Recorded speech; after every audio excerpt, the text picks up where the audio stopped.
Strengthening capacity of provincial DPOs. AIPJ is using the technical expertise and experience of leaders of DPOs to provide organizational capacity development support to provincial-level DPOs in 3 provinces, NTT, NTB, and the South Sulawesi. First, the starting point. In November 2012, AIPJ made the decisions to implement disability-specific strategy to support strengthening of organizational capacity at provincial level disabled people organizations or DPOs. This decision was made as it was determined by AIPJ and the Asian Foundation that there was sufficient capacity to include the smaller provincial DPOs in the mainstream provincial level civil society organization or CSO strengthening program. The AIPJ disability team were keen to involve representatives from other small DPOs as facilitators of the capacity development process. The team felt that the personal experience and through peer engagement with other DPOs, it would make the inputs more relevant and accessible. This opportunity for representatives of the contributing DPOs would help to increase their capacity, both of the individuals involved and their organizations. CONAS Difabel or CONAS, Consortium Nasional Difabel, or the National Consortium on the Rights of Persons with Disability, is a network that was established in Yogyakarta. It is made up of about 20 DPOs and other organizations working in support of promotion of disability rights in Indonesia. It is not a formally registered organization. The international ENGO Handicap International or HI helped support the formation of the network and has worked with CONAS since 2011 in activities including capacity development of DPOs, advocacy, and publications. Because CONAS is not a formally registered entity, AIPJ was unable to directly contract the network to complete the program of work. However, it was possible to contract HI due to its status as an international NGO. The AIPJ disability team determined that contracting HI to work with CONAS was a good way to share the skills and experience of the CONAS DPOs while also benefiting from the additional experience and capacity that HI could offer, especially the experience that HI had in disability and working with DPOs in NTT and NTB. HI was contracted to provide the services for AIPJ between May 2013 and June 2014. In the first phase to July 2013, an assessment of capacity of 7 DPOs in 3 provincial areas, NTT, NTB, and South Sulawesi was completed. Based on this assessment, a program of capacity development inputs for the DPOs was developed and then implemented in NTT and NTB. The terms of reference for the contract stated that HI will work in close collaboration with CONAS Difabel in order to implement and follow up the capacity building, support, and funding mechanism. It was also expected that HI would work closely to support TAF both in strengthening its own capacity and disability inclusion and that of the other mainstream CEOs that are parts of the provincial CEO strengthening program being implemented by TAF in NTT and NTB. Second, implementing the DPO organizational capacity strengthening. What took place? Baseline organizational assessment was completed between May to July 2013. Representatives from CONAS Difabel, who are themselves DPO leaders, worked with HI in completing the organizational assessment of 7 DPOs in NTT, NTB, and South Sulawesi.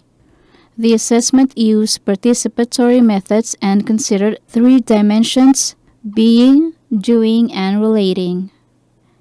Being, origins of the organizations, its purpose, missions, and values. Doing, the programs and activities being implemented, and relating other CEOs and government entities that the DPO engages, advocates, and work with. Based on the assessment, recommendations were made about ways that AIPJ could best support the DPOs to increase their capacity to fulfill their purpose and to be more active in their wider civil society movement in promoting and supporting disability-inclusive development. The DPO representatives identified a number of priority areas to focus on to help strengthen their organizations. This included planning and proposal development, project management, management and leadership capacity, and networking. Based on the assessment, it was determined to initially work with 4 DPOs in NTT and NTB, although an additional new DPO, Gerkatin, or the Association of the Deaf in NTB, subsequently participated. Capacity development work with the DPOs implemented from November 2013 to June 2014. The initial step were orientation and planning meetings and workshop between HI and selected CONAS members that were held in November and December 2013. The workshop focused on gaining agreements of different contributing organizations about their roles and responsibilities and the design of the activities and work plan that would be implemented with the DPOs. Following these partnership agreements between each of the contributing CONAS members and HI were signed, HI staff felt that these meetings helped to develop shared understanding and commitment to the program. Some CONAS members reported that they felt that this meeting had happened too late and that it would have been better if it had taken place during the first phase. They also felt that the process of discussion and planning could have been more participatory and inclusive, and that there could have been better coordination and clearer communication between HI and CONAS members. A CONAS member noted that there was imbalance of power, giving the example that some CONAS members at times felt HI staff acted on behalf of and made decisions for rather than with CONAS. HI staff did note that this type of working and partnership was new for them, and to working to fulfill the AIPJ contractual obligations meant that staff worked in a different way than they had previously with the CONAS members, which in the past was more in the role as mentor and accompanier. In quote, imbalance of power, decisions made for rather than with CONAS members.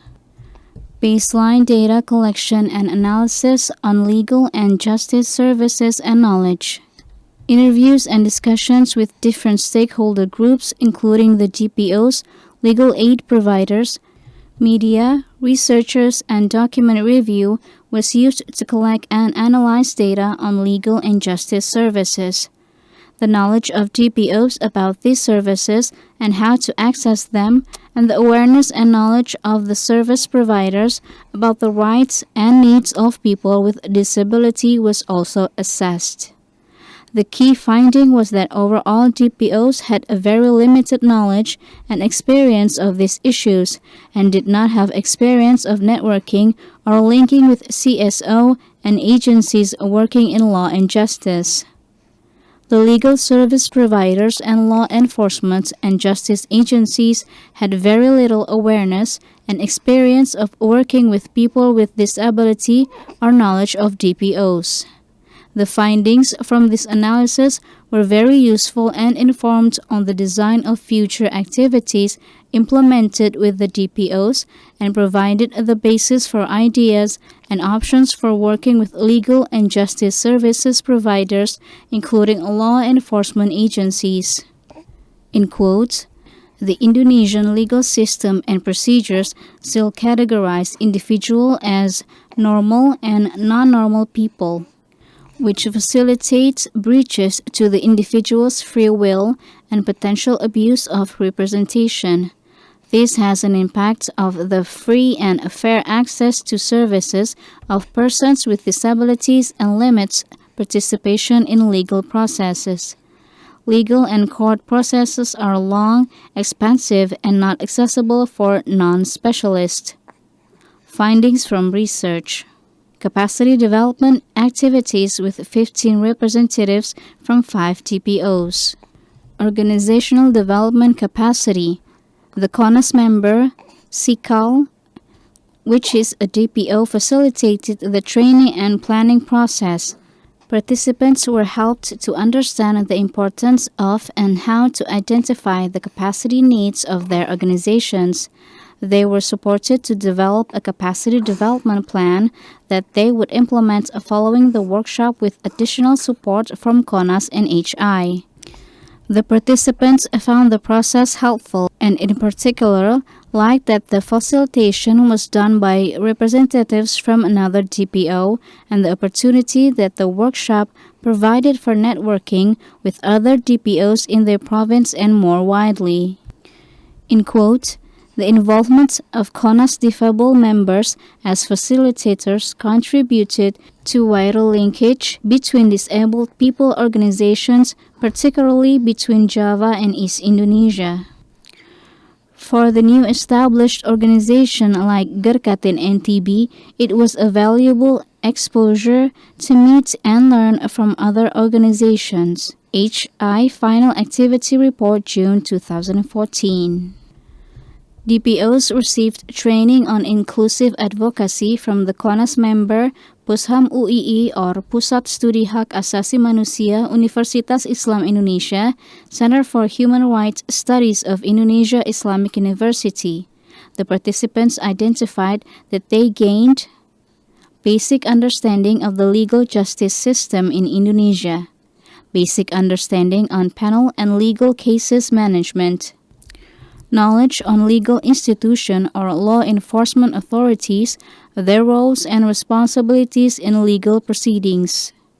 There is evidence that some of the participants shared the information more widely with their membership and made plans to engage and advocate more widely access to justice issues with other stakeholder groups. Breakdown of the partnership between HI and CONAS. Towards the end of the contract, June 2014, there was a breakdown in the partnership agreement between CONAS and HI. This came about as certain members of CONAS felt that there was inequity in the working relationship and they were concerned about the approach used by HI in coordination of activities on communication with CONAS.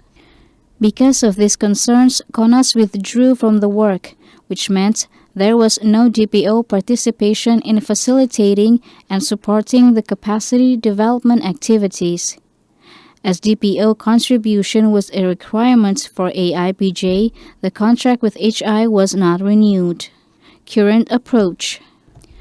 The decision was made by AIPJ to directly recruit 2 DPO leaders as consultant to work under direct contract and management of the AIPJ disability team on the next phase of work in NTT, NTB, and South Sulawesi. This phase of work commenced in October 2014. The activities that took place to the end of December 2015 focused on networking and cooperation with CEOs in the legal sector and making links with the training on paralegals. In NTT and NTB, an internship placement by DPOs with the CEO partners commenced in June 2015. In Makassar, in cooperation with LBH Makassar, members of DPOs gained experience through working at the paralegal post. The wider organizational capacity aspect of the program that was originally planned did not take place. This is because of the change in program arrangements and reduction in funding for AIPJ activities that was decided in September 2015. Some DPO representatives in Makassar expressed concern that the expectation they had from the initial discussion with AIPJ of receiving core funding and organizational capacity support had not eventuated. They noted that some CEOs in the province who they are now working with had received this type of support through AIPJ and TAF. The strategies that were used: DPO-led capacity strengthening using the experience and expertise of Indonesian DPO leaders, facilitating opportunities for networking between DPOs and with other CEOs. Participatory processes led by people with disability and accessible for people with disability. Awareness raising on law and justice issues for DPOs and on disability for CEOs, government and law enforcement agencies. Factors that supported the positive results: the experience and process that HI had already developed and used for assessment of DPO capacity. Competent and committed DPO leaders who also had knowledge and experience in law and justice. Interest of CEOs in disability, although they had little prior experience of working on this issue. The involvement of TAF staff and coordination with the CEOs helped support the consultants recruited by AIPJ in October 2014 to lead the disability-specific work. Factors that contributed to less successful and negative results: short time frames for the program activities due to AIPJ's program planning and budget approval cycle and the uncertainty about the program's extension beyond December 2015. Difficulties for AIPJ in contracting directly with smaller organizations meant the contract with HI was strongly driven by convenience, providing a way for AIPJ to work with CONAS and its members. The problems in the partnership arrangements between HI and CONAS meant a delay in the work that had been planned being implemented, and some of the expectations of DPOs have not been met. HI was working in a new way as a contractor of services, which created challenges for the organization and its staff. The capacity strengthening work was designed and implemented as a disability-specific initiative, which meant it has not been well integrated until more recently with the mainstream CEO strengthening activities implemented by TAF. Law and justice was a new area for HI, and their staff's knowledge about it was limited. Third, key lessons learned. Identified by the staff of HI and representatives of CONAS. When forming a partnership between an INGO and DPOs, it is important to invest time and ensure there is genuine shared understanding and commitment to working equitably as partners. The contract needs explicitly include monitoring of the quality of the partnership and include a process of how this is done in a way that respects the position and view of each partner. If leadership by people with disability and DPOs is being sought, then the management of the contract and the partnership needs to ensure this happens, which means it needs to be made explicit in the contract, and the contracting agency needs to closely monitor and ensure that this happens in practice. The contracting agency, in this case AIPJ, needs to be very explicit about what it is seeking from the partnership, and this needs to be clearly stated in the TOR and contract, and careful assessment of the contractor must take place to be sure it has the capacity and experience to deliver the services in the way that is required.